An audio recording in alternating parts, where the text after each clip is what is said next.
Hey everyone, before we dive in, don't forget to subscribe to my channel for more stories like this one. During our family dinner, I grinned and said, I'm so excited for the family reunion. My sister smirked, you're not welcome. It's for actual family. The table erupted in laughter. I just gave a tight smile and walked out. I'm Sloan Mercer, 31 years old, and if you think you can predict the ending, stick around. Do you know the precise moment love becomes a transaction? For me, it was my sister's mocking laugh cutting through me like a shard of ice at that dinner. The kicker? I'd footed the bill for every plate on that table. My parents, my sister, her spouse. I'd covered rent when dad was jobless, settled mom's hospital bills, even funded their anniversary getaway to Nashville. But loyalty fades fast when privilege is assumed. Growing up, I was the dependable one, the dull sister juggling two jobs while Paige basked in the family's adoration. I hoped maturity would level the playing field. Instead, it cemented the pecking order. Paige's slip-ups were charming, mine were shameful. That night at dinner, I didn't try to mend things. I smiled, paid the tab, and left without a word. For days later, Dad tried withdrawing $3,600 from our joint account, the one I set up for his medical crises, not family gatherings. I stared at the bank alert, took a deep breath, and moved every penny to a new account. Then I sent a screenshot. Payment declined. Must be the family-only rule. No explanation, just silence. 2 days after that, I was curled up on my sofa, laptop glowing, when a sharp, insistent knock rattled my door. It wasn't a polite tap, it demanded entry. The banging grew louder, almost rhythmic, relentless. For a moment, I wondered if it was a package. Then I heard her voice. Sloan, open the door. It was Paige. I froze, phone still in hand. The same sister who'd mocked me days earlier now sounded like she was practicing indignation. I cracked the door enough to glimpse her designer purse, smeared lipstick, and eyes glinting with crocodile tears. Dad's livid, she said, pushing inside uninvited. You humiliated him. He couldn't even afford his meds because you locked the account. I blinked. He'd tried to pull $3,600 for a caterer. Paige, she scoffed, rolling her eyes. It's all family money. Why are you acting superior? I leaned against the doorframe, arms folded, because I earned every cent. You just take it. Her lips twisted. You always think you're above us, don't you? The selfless hero. Her laugh was sharp, bitter. Wake up, Sloan. Nobody wants your martyr routine. Something in me broke, but not like before. I didn't shout or justify myself. Instead, I walked to the kitchen counter, picked up a slim folder, and handed it to her. What's this? She asked, flipping through it. Receipts, I said. The Nashville trip? Me. Dad's surgery? Me. Your husband's startup loan? Me. And that family reunion you mocked me over? I paid the venue deposit 6 months ago. Canceled it this morning. Her face crumpled. You didn't. Oh, I did, I replied. Guess you'll need a new bankroller for your real family. Paige's voice wavered. You're heartless. No, I said softly. I'm done buying affection that was never real. She stood there, stunned, speechless for once, then spun and stormed out. But I knew Paige. She never fought solo. This wasn't over. For 24 hours, Paige went quiet. That should have felt like peace, but it was the kind of stillness that hums before a tempest. The next afternoon, as I wrapped up client work, my phone exploded with notifications. Unknown callers, private numbers, texts flooding in. Sloan, what's wrong with Dad? He says you robbed him. Why would you take his money? I opened social media and my gut twisted. Paige had posted a carefully crafted sob story under an old beach photo of us, all forced grins. It breaks my heart to see my sister do this. Family supports family, but some people change when money's involved. Please pray for Dad. 200 comments, sympathy, anger. My name wasn't mentioned, but it didn't need to be. Everyone knew. My fiancé, Eli, called instantly. Don't engage, he warned. They're fishing for drama. They'll fizzle out. But liars don't run dry when people keep fueling them. By nightfall, Mom texted, You've crossed the line, Sloan. Dad's blood pressure spiked. If anything happens, it's on you. I sat on my bed, trembling. The irony? I'd paid for his meds last month. I checked my banking app again. The family account sat at zero, deliberately empty, reflecting how I felt. The next morning, a softer knock came. I opened the door to find Dad, pale, frielier than I remembered, quiet. He didn't yell or point fingers. He just looked at me and said, "You didn't have to shame us." "Dad," I whispered, "you shamed yourselves." As he turned to leave, I caught something in his eyes, fear not of me, but of something Paige had done that I hadn't uncovered yet. That fear lingered long after he left. That night, I logged into the old financial dashboard I'd used for Dad's bills. Access was still active. I shouldn't have checked, but instinct screamed, "Look." When the page loaded, my hands froze. Small withdrawals, $100, $200, $300, $450, every week for 6 months, labeled P Designs Consulting. I clicked deeper. The account was Paige's. My jaw clenched. While they ridiculed me as the stingy sister, she'd been draining Dad's medical fund for her design business. I dug through old emails and found a forwarded payment alert to Paige's address. She'd used Dad's login, my login. I didn't know whether to scream or laugh. Instead, I printed every transaction, labeled them, and tucked them into a brown envelope. Truth weighs more on paper. The next morning, I called Dad. "I need to show you something," I said. He hesitated. "Is this about the money?" "It's about who you think is protecting you," I replied softly. He came over that afternoon. I slid the folder across the table. His hands trembled as he read. With each page, his breathing shifted. When he looked up, his voice was faint. "She took this much from me?" "Yes," I said gently, "and blamed me to keep you distracted."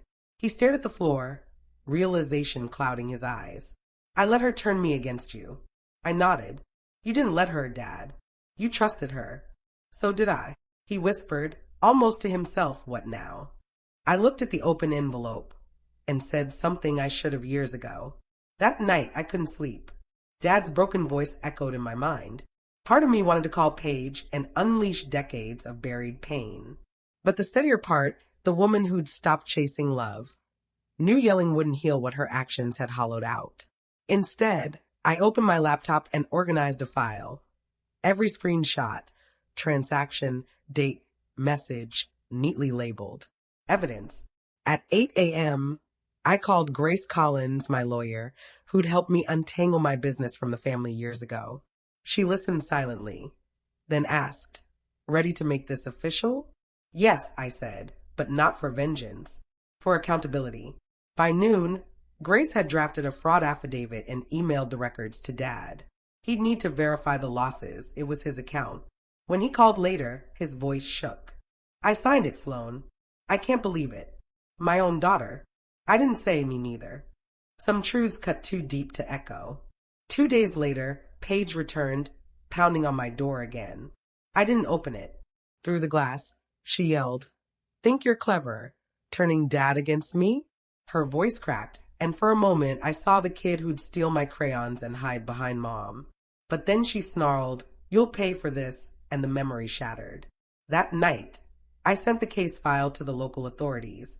Grace assured me they'd reach out to Paige soon, and my role would stay minimal. Before bed, I faced my reflection in the mirror. I'd always thought justice would feel explosive, dramatic. It didn't. It felt steady, quiet. "Let the truth speak now," I whispered, meeting my own gaze without flinching for the first time. 3 days later, Grace called, her voice calm but final. "They've confirmed the fraud, Sloan. The investigation's moving forward. Your father's statement sealed it." I sat, clutching my coffee mug. "What's next?" "They'll contact Paige through the Financial Crimes Division," she said. "You're done. Just live your life." Live my life. It sounded easy, but I'd spent years surviving, not living. Later, Dad called, his voice heavy with guilt. "I don't know how to face her," he said. "You don't have to," I replied. "She chose this." He sighed. "You sound like your mother." That hit hard. Mom had been gone 5 years. Her absence a wound time never fully healed. "She always wanted us to stay tight," he said softly. "Then she should have shown us how," I whispered. That evening, as Portland's skyline glowed, I sat on my balcony. The city lights flickered like small vows, imperfect, far off but present. My phone buzzed, an unknown number. I ignored it. Then a text, "You ruined everything. Hope you're proud. Paige." I started to reply, then deleted it. Silence was louder. Later, I saw an email from the police liaison confirming they'd contacted Paige. No fanfare, just the system doing what truth required. I forwarded it to Grace and shut my laptop. Eli joined me outside, wrapping a blanket around me. "How's your heart?" he asked softly. "Unlearning old ties," I said. He gave a small smile. "Hard lesson." I nodded. "Worth it." Below, the city hummed, oblivious to the quiet triumphs in apartments like mine. I realized justice doesn't always shout. Sometimes it murmurs, "You were right to step away." A week later, the chaos stopped. No calls, no texts, just the hum of my apartment in Portland's rain tapping the windows. The silence felt odd at first, too still, but it slowly became breathable. Dad visited one evening, carrying a grocery bag instead of excuses. He looked older, smaller, but lighter. "I brought dinner," he said with a shy smile. He'd cooked spaghetti, my childhood favorite. We ate in quiet for a while until he said the detective stopped by. Paige admitted she took the money. My fork froze. She confessed. He nodded. "She tried to say you set her up, but the evidence broke her." A dull pain spread through me, not triumph, not relief, just sorrow for the family we might have been. Dad took my hand. "I didn't see how much she carried. I let her paint you as selfish. You were the one holding us up." I swallowed hard. "I just wanted to belong, Dad. That's all." He exhaled. "I know. I'm sorry you had to pay for love that should have been yours." We sat there, two people piecing together something delicate. The rain eased, and I realized forgiveness had begun, even if it wasn't whole. As Dad left, I watched his car vanish into the night. My reflection looked steadier, rooted. Then an email from Grace arrived. Paige took a plea deal. No trial, restitution to Dad, case closed. Those words, case closed, stood out. But I wasn't done. One last step remained, not for justice or spite, but for peace. Sometimes, the only way to break a cycle of debt is to forgive it fully. 2 months later, life found a new rhythm. The investigation was done. Dad had settled into a coastal apartment, and I'd stopped bracing for drama. Peace, I discovered, doesn't burst in like dawn. It slips in until you notice you're not tensing anymore. That morning, I wrote a letter. No rage, no defense, just truth. "Paige, this isn't to reopen scars. It's to heal mine.